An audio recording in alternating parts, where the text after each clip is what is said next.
Hi, I'm Warren Huart, and I am a CGO. Always saying guitars are playing a part of who we are. Got a cool job, but there's so much more to the chairman and women of the pedal board. You're a CGO, Chief Guitar Officer. The show where success meets guitar. Welcome to Chief Guitar Officer. I'm Judd Silver. And I'm Scott Haidt. Judd, I know you're working a lot in the studio, recording, writing, mixing. You know a lot, but I know you need to look up some stuff once in a while. Where do you go? Not once in a while. Very often I do. You know, it can be really tough and challenging to do that. YouTube is obviously a great resource and a great tool for utility going how-to videos and all that kind of stuff. But you really need to find somebody who's credible, knowledgeable, that has the right background to help you do that. I mean, the whole scope of the music business now is so vast. So many people putting out music. You need to learn how to navigate the music business. You need to learn music production skills. You need to learn to use gear. I mean, it can be a really overwhelming thing. Our guest today can help with this. Absolutely. Our guest has got a really, really cool channel. It's called Produce Like a Pro. It's an awesome resource. I personally use it. Yeah. A lot of times I actually call Judd to ask you what I should be doing. Well, I probably learned it from him. So, right, exactly. And he has a long career. So his track record is remarkable. He has a tremendous background as a musician, guitar player, playing in touring bands, signed to record deals, went on to become a successful mix engineer, producer, Grammy-nominated record producer, worked with bands like Aerosmith, The Fray, Steve Lukather. Really just a really joyful, uplifting guy. So Judd, tell us who our guest is today. Our guest today is Warren Huart from Produce Like a Pro, and he is a CGO. Grammy-nominated music producer, digital media trailblazer, and the guy who put the pro in Produce Like a Pro and CGO. Warren Huart, welcome to Chief Guitar Officer. Well, thank you ever so much for having me. I actually discovered you before you discovered me, before you wrote to me. You know why? Because we just had this thing called the Euros on. Right. And who was interviewed on your show last week? Alexi Lalas. And of course, you know, I'm following all of the commentary, and of course, you know, watching the American shows. Alexi's on. I think he's on like every single one, you know. And so what happens is it comes, you know, in the next, suggested video was interview of Alexi Lalas with a guitar in the background. So of course, I had to click. It works. What are you doing today? Take us through a day in the life. Today, well, I'm quite domesticated, so it's going to be fairly dull. Got up at 7-ish, probably slept in a little bit, like 7:20. Got the kids ready, drove them both to school. So a bit of that.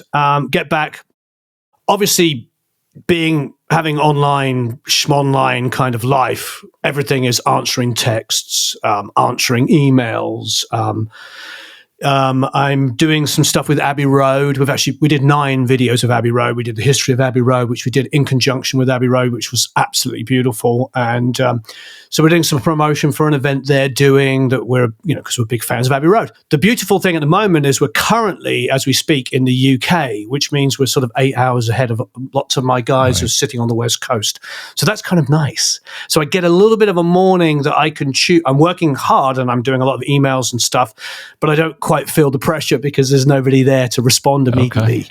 You know, ahead of the curve. Ahead of the curve. Although it was always fun being on the West Coast when I was living there and I had people working in Europe, and I'd wake up and things would be ready and done. It was like such a good feeling. Now I'm the guy that's doing the ready and done. How did that happen? Evolution. And talking to you, lovely fellows. Excellent. Wonderful. So Warren, Produce Like a Pro. Tell us what it is, the history of it, how it came to be. Well, it's essentially an online learning platform that was just sort of accidental. In as much as we didn't monetize for nearly 2 years, didn't even put an ad on a video. Because when I first discovered YouTube, and about you lovely fellows, I used to get annoyed by an ad coming up. I'd be like, what? I don't need to watch an ad now, This is why I'm here. So we didn't even have ads running. We actually started getting ads running when we started featuring other people's music, and then we didn't have any choice because they monetize your videos. But anyway, to cut a long story short, my wife was sort of bugging me to do something like this online, to go and do something, because I was always that guy that would get texted by producers and engineers and mixers, that were friends of mine. Like most of the people I interview are people I've worked with or friends, or they're friends of mine. And they would be like, hey, I'm having a problem with this, or I'm having a problem with that, or what would you use in this situation? And I was just that guy, always giving advice. I've always been, and I've been criticized for it, and I own it, a total workaholic, so it meant that I don't know, have a lot of acquired knowledge. I'm sure you guys understand, when you work a lot and you do a lot of different things, absolutely, you acquire a lot of knowledge. So it was a natural progression. And the way we first started doing it is I had this great intern, a guy called Connor. Hi, Connor, if you're watching. And Connor would arrive at 9 a.m. And between 9 and 11 a.m. every morning, we would film for 2 hours.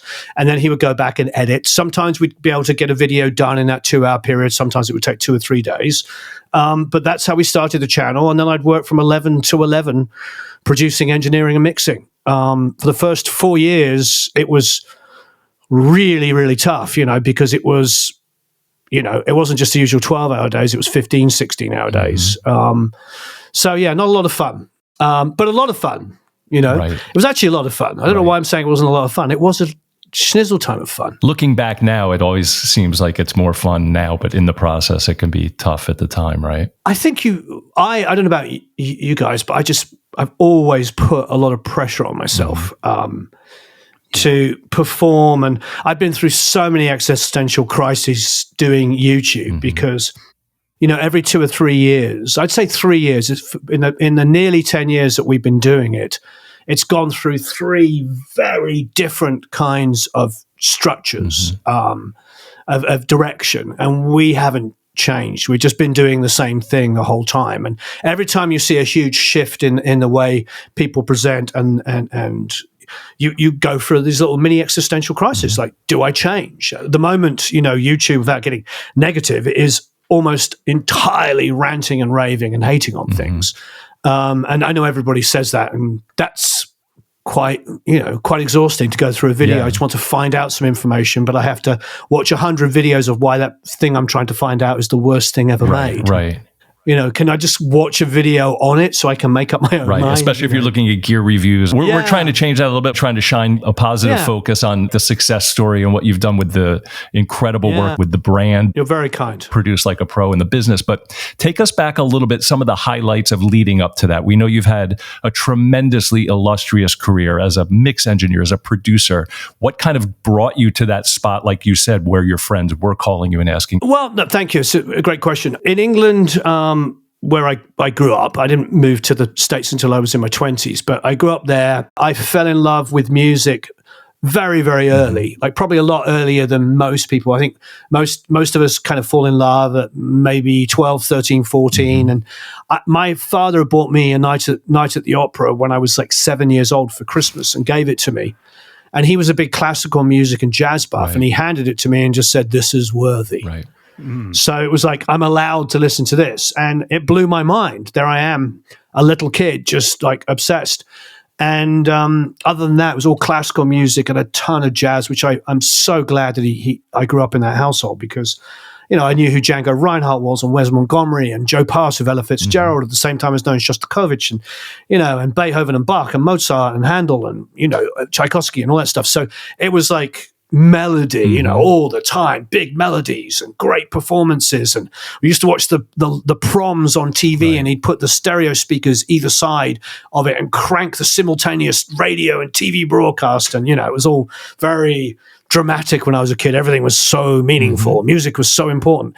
And, at the time it was a bit foreboding and like, but now it's like, I feel so blessed, that I had a father like that, I had 3 record deals with different bands. That's some source of success. I had a couple of chart singles with a band called Star 69, and we got some great radio play on Radio 1. That was a wonderful thing in the mid-90s. And coming to the US in the mid-90s was the logical thing to do because we were a guitar band. Mm-hmm. Our singer was American.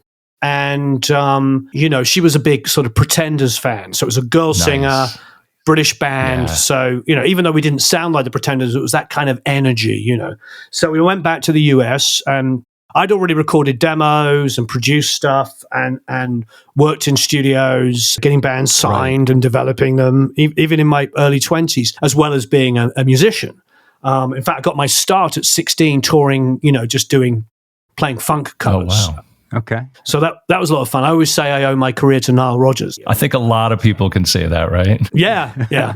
So we come to the States to actually make our album. We'd done a couple of singles in the UK, but we came to make an album. And the guy I personally, on our shortlist, we were given kind of a handful of producers that were available and were in our budget.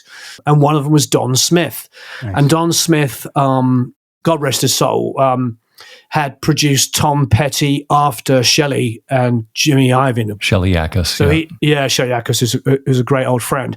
And he had done like the really big pop songs. I mean, pop can be a derogative word, but I mean popular songs like Last Night Dance with Mary Jane and Free Falling and all that stuff. So I was a huge Don Smith fan, but not actually so much because of that. That was like kind of a validation that he was going to be a guy that could possibly, help us be successful. But there was two things that he had done that I absolutely loved and that really turned me. And probably the major thing was Crack a Kerosene Hat. And Kerosene Hat, I had read in probably Sound on Sound or Mix Magazine or something like that in those days, that he had hung out with a band and they said they didn't want to do it in a traditional studio. So he went to a barn and brought in a whole bunch of gear and set up a studio in a barn and made that record. And I remember just thinking to myself, that's the kind of guy I want to work with. I want to work with somebody who makes great sounding records. And to me, the great sounding records he had made too, which was the other thing, were the stuff that he had done with Don Was, which was all the Keith Richards solo records, the Expensive Winos albums, with Steve Jordan playing drums. And so Waddy Wachtel, exactly. So I listened to those records and went, that is some of the best sounding records I've ever heard. And then I was like, the way that he made Kerosene Hat, I was just thinking to myself, best of both worlds. You've got a DIY kind of mentality, but an A-list engineer. And I also, being an engineer and producer myself, and being that guy in the band, I suppose I wanted to work with somebody I could learn from. Somebody you feel like you could ask questions of. And I had one phone meeting with him, and he just was so amenable. He was just a really, really sweet guy. And we had a blast. We flew over. I've got to tell you this story. It's so hilarious. The first night in Los Angeles, our singer goes, I want to go and see a friend's band play at the Viper Room. Now, bearing in mind, this is October, I think, 15th or 16th of 1995, going back a long, long way. And she goes, it's my friend's band are playing at the Viper Room. So we go to the Viper Room. I've only been in Los Angeles for 4 hours at this point, or whatever it was. Wow. And we go there, and there's a tour bus outside. And she's like, come and meet my friends. And I go on, and it was the Neurotic Boy Outsiders, as they were called then. They became the Neurotic Outsiders. And I'm sitting there, and I'm like, wow, Steve Jones from Sex Pistols, Simon LeBon from Duran Duran, Duff McKagan was playing drums. Duff McKagan was playing bass. My brain's going. Duff was playing bass. The drummer was Sorum, right? Matt Sorum, and Billy Idol was singing as well. Wow. And no John Taylor at that point, or you're saying no? John was playing. John was playing bass. Welcome to America. Sorry. Yeah, exactly. I'm just here, and like John was playing bass, Duff was playing bass, Matt Sorum's playing drums, Billy Idol's singing, Simon LeBon singing, and Steve Jones is playing guitar. And I'm just thinking to myself, oh yeah, I like it here. this is what happens, right? Land in Los Angeles and your first night out. Great. Yeah, so it was pretty insane. Great. That was the journey to get there. I'd played in England, I'd played in club bands, I'd worked in music stores, I'd worked in 2 music stores that were very well known at the time, Kingfisher Music. And then I actually got headhunted by Lee Anderton's father and went and worked for Andertons. Oh, wow. Love those. So, guys, I've got that connection. It's interesting because when you're so much younger and you're in your 20s, these things seem like long periods of time, don't they? Yeah. But if I think about it, I think from like Nirvana to 1995 is only really sort of, I know the album came out in 91, but it didn't get big till 92. So it was only 3 years, but it felt like that was like a whole genre that we were now in the next genre. You know, it was Completely all like, it was a big culture shift. And it was refreshing because actually for the first time in a long time, it had come from the US. You know, where typically, you know, you sort of thought of Britain leading the way in genre shifts, but yeah, it was a big shift. But by '95, it was all Weezer and Presidents of the United States of America, you know, and that's kind of more what we were. We were kind of like, you know, If you think about like all the success you've had, and it's through different evolutions from 3 record deals, big deal back then, right? And then how that's evolved, what you're doing. I had 2 in America as well, so 5 in total. Yeah. Fantastic. All the success you had, you probably have a lot of opportunities to try to give back and help others. Well, I love that. It's really, really important. Recently, we've been doing some really cool things. We got involved with our friend, actually, she works with us as well, Caitlin Carlos, and she has a company called Music Universe. And so we've gone into a school in Los Angeles, in a very poor area, and put a music school teacher in there. Wow. And she found a teacher. One thing she's really, really good at is finding a teacher that the students will respond to. Because if they put somebody like me in there, however cool that might sound, they're just going to look at me like, who are you? We do not relate to you. And she's really smart. She finds people that are from that area that the kids will relate to. So that's really good. So big shout out to her. And we raised money for that. And we had companies to, donate to that. PMC were a big supporter. They pretty much paid for the first year. So thank you, PMC. Those are the kinds of things that are really super important to me.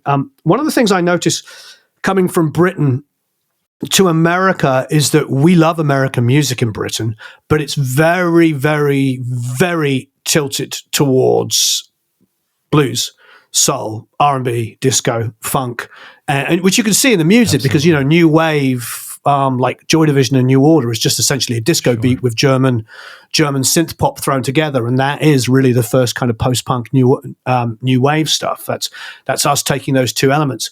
So one of the things I enjoyed about, you know, coming to the US and going to a school like that in a very, very poor neighborhood like that is I know that's where the innovation is going to come from. Absolutely. You know, because those kinds of neighborhoods, you've got kids that are pushing against abject poverty. The school that we went to visit had a 40% of the kids were in foster homes. Wow.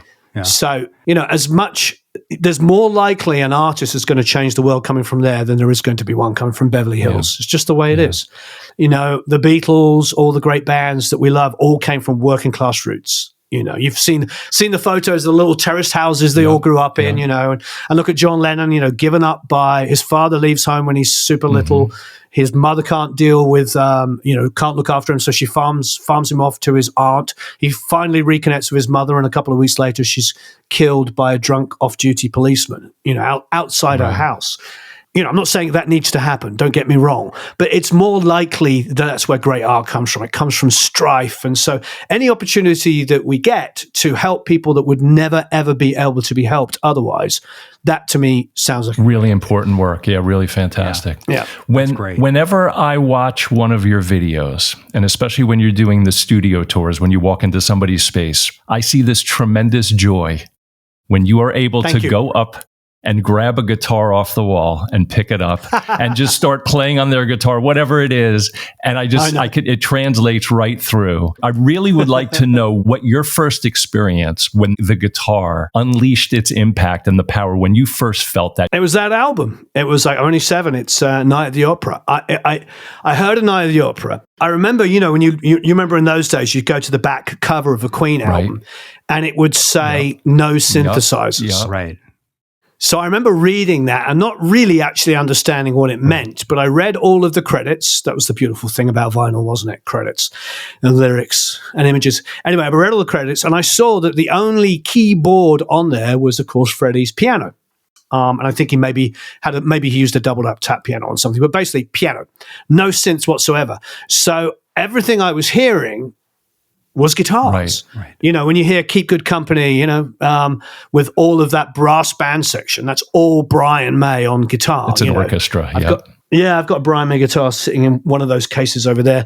I mean, I'm a huge Brian May fan. Oh, and actually, that Vox amp there, that's a Brian May Vox amp.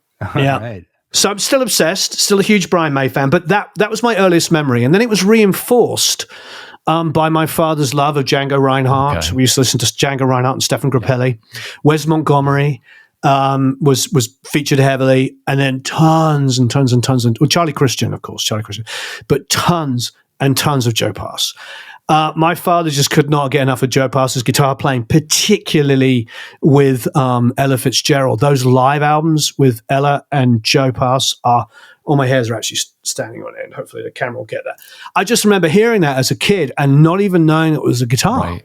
I mean, I knew it was a guitar, but I just like, how do you make a guitar sound like that? And you could just hear this interplay between Ella's pitch perfect voice and him just picking up melody with her and just comping behind, and it just felt like magic to me. When you heard that Queen record, did you get to see them play live? I never saw them with Freddie. I grew up in a village, a village outside of London. All my extended family are all Londoners, but my parents were both Londoners, grandparents, etc. But in those days, the going into the city to see a band when you're a little kid isn't really going to happen unless you are a lot older, or you've got friends with older brothers. Now, I did go and see a few shows that I'm so happy I saw. I saw the Kinks with The Truth, which was 9 Below Zero's band at the Guildford Civic, I think in 82. Yeah, 81 or 82, something like that. It was the Come Dancing album. Oh, yeah. Come Dancing. Yeah. Na, na, na, na. And I got right to the front, and I had long hair, which I don't know if you remember, in 1982 in the UK was not cool. Right. That's right. But I was like a little kid. There was some punkish kind of people there, but generally speaking, it was probably people in their mid-30s at that point that had been fans since the 60s. They seemed very old to me in those days. But I'm like this little early teens kid, and I got right to the front, and Dave Davies, and I wrote to him about this. He never responded. Dave, you never responded to me. This moment is so powerful to me. He's playing a Black Les Paul, and I get right to the front, and I'm just like, yay, like this kid holding my hands up. He leans down and gives me the triangular black Gibson pick with the gold Gibson writing on it. Yeah. It's at my mum's house. Yeah.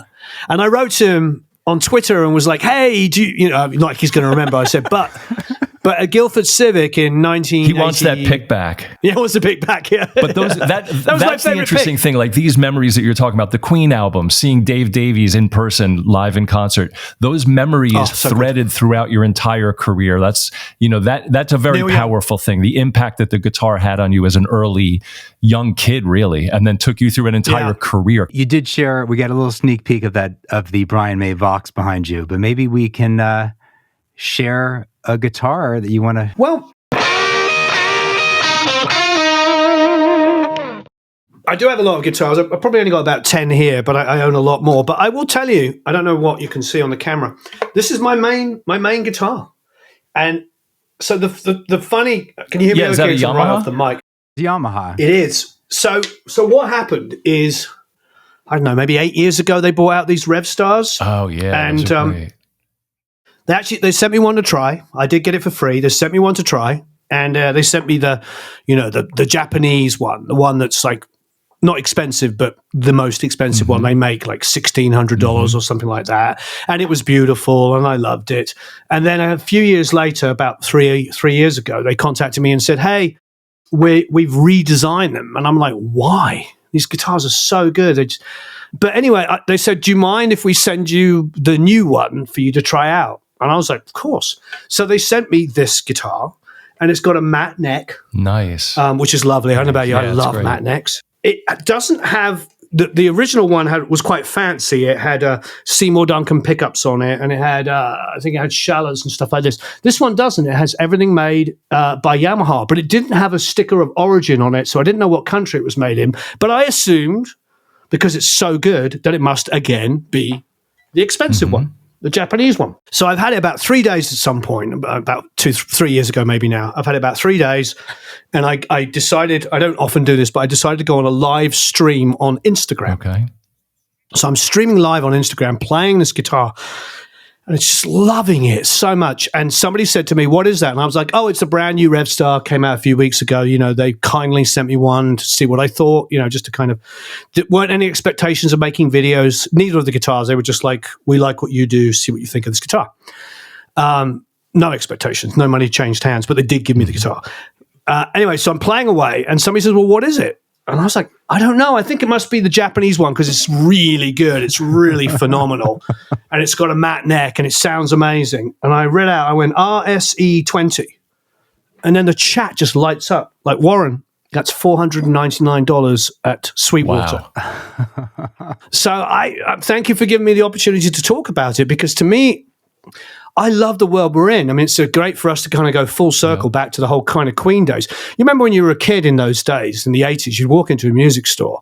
There was two types of guitars. There was the completely unaffordable, amazing guitars and crap with ones. the action like this far off the neck and you couldn't play it. And now for $499, I mean, it's probably $599 now, 3 years later, but whatever, for $500-ish guitar that I am thinking must be at least $2,000. It's just a beautiful action, totally playable, bend two tones anywhere, doesn't choke. It's a and whole you different play that world. on records, you write with it, you record with it. It's just an all-around great guitar for you. Fantastic. Yeah. But it's interesting. I often wonder if I hadn't been fooled and what I would have thought of it. I think the thing is about it is it plays great. And it's difficult because, in all things in life, whether it be the greatest meal you've ever had, to the best car you've ever driven, to the best mastering engineer who's mastering your music, they can be all very, very expensive, but they are a niche market where they're doing 1/100th of the work. They're not, when you go to a restaurant where the meal's over $1,000 for 2 to 3 people, you probably sit in the restaurant for 4 hours. That's right. You're not going into like a fast food restaurant where it costs $25, but you're in there for about 4.5 minutes and they're just churning it out. You go there, you're paying for a lot more, an experience with something. And with the guitars, of course, you're paying for things that may not make a difference or much of a difference. You might be paying for this super rare, beautiful wood. And you just have to kind of be honest with ourselves that that's okay. That's right. It's part of the romance of stuff. I say that all the time. I think of studios, like if I'm working with a band, especially a rock band, if I've got enough of a budget to take them into Sunset Sound for 2 days to track the basics, why the heck not? They're going to go into a room and I'm going to go, they track Led Zeppelin in this room, the Doors worked in that room. Oh, and by the way, Van Halen 1 and 2 were done in this room. They're all like, it doesn't mean they're going to sound like Van Halen. Of course it doesn't. But you know what it's like as a musician to sit in a room and think, oh my God, this mic that I'm singing in is from 1960 something, and who knows who's sung into this. All of these things are beautiful, and if you're an aficionado, why the heck not? But they don't get twice as good by being twice it's the price. incremental differences in the end result. I mean, you're a record producer. You understand this is what I need to get the best thing for the job. Yeah. Every time we go to Abbey Road, my wife and I have been there maybe 8 times to do stuff, and we're going to be there in a couple of weeks, like a week and a half. And whenever we go there, you go to the cafeteria and you're in the cafeteria. You know that you could be sitting in the same place that Dave Gilmour sat or John Lennon or Paul McCartney. But it's not reverential. It's just factual. And everybody in there is pleasant. And I love that. And I think that that's something that sometimes when we're talking about equipment and stuff like that, we forget that people do want to connect to those things. And I think that is okay. But it's also okay to understand that you can spend $500 and get a guitar sound that's, to most people, eyes closed, going to sound like a 59. No, it's fantastic that you're bringing that to people's attention, because I think people do need to hear that, especially from somebody in your position who has, access to all of this great gear. But, to let people know there's a democratization of an opportunity to go out and get great sounding results without spending a ton of money. So speaking of connecting where do people connect Yep. with you? What is the best way to get in touch with you and find out more about Produce Like a Pro and everything that you're doing? Well, there's the Produce Like a Pro website. You can go there. We have an academy in there. We've got about 2,500 people, and they all record and produce stuff, and we mix critique it, and we're very friendly and community building. We do that every Friday. So if you join, you can submit one of your own songs. We can mix one of our multi-tracks, and we're rebuilding that site to be even bigger and better still soon. So yeah, it's just a wonderful, wonderful community. The people in there are super, super positive. We don't tend to attract too many of the ranters and the ravers. Not to say that they aren't out there, but it's always about, like you said at the beginning, it's about, being positive, not in the face of adversity, just for the sake of it. Not that, but a good analogy I always use is when you're recording a vocal, and the singer puts down a take, and it's absolute garbage except for the second line of the second verse. Talk about the second line of the second verse. And I think that's something that, people don't understand. There's a lot of this ranting and raving in our culture based on a sense of elitism and for want of a better word, sort of superiority to make sure everybody knows that they're wrong. But that doesn't help, and it's not helping. But if you can find something that's good and elevate people, like that second line in that second verse, the way you went to the end of the phrase and you went, and you breathe through, that got me. That is awesome. Give me more of that. Play them the second line, second verse. They get excited. Next take is twice. So you have good the skill in finding value in something and bringing the best out in people. And I think that's a sign of a great record producer. It's a sign of a great anything. I mean, that's a great business leader. So those are all really, really great points. Yeah. I think one of the things I've been talking, actually a lot of people brought this to me as well, with sort of the massive negativity at the moment, is I think when people shoot something down and hate on it, it's mistaken as being honest. Oh, he's honest because he hates that. It's like, hate is such an easy emotion, to just kind of get carried away on, and it doesn't feel very evolved to me. We should be here lifting each other up, finding what's great about what we all do and support each other and help grow together. We all know, you're smart guys. We know there's enough room for everybody to do well. And that's what I love. I absolutely love, having a community. People like yourself are great examples of that. I'm not kidding you. That Alexa interview was so good. Thank you so much. Thank you. We'll see you soon. Thank you. That's our show. Thanks for watching. And remember to like and subscribe to our channel. Check us out on all the socials at Chief Guitar Officer. And we want you on the show. Go to chiefguitarofficer.com, look for the section called You're a CGO, send us your video, and be featured on a future episode. Just like this. Hi, I'm Kevin Kurland, New York City real estate broker and investor, hailing from Montclair, New Jersey. This is my Martin DX1 acoustic, and I am a Chief Guitar Officer.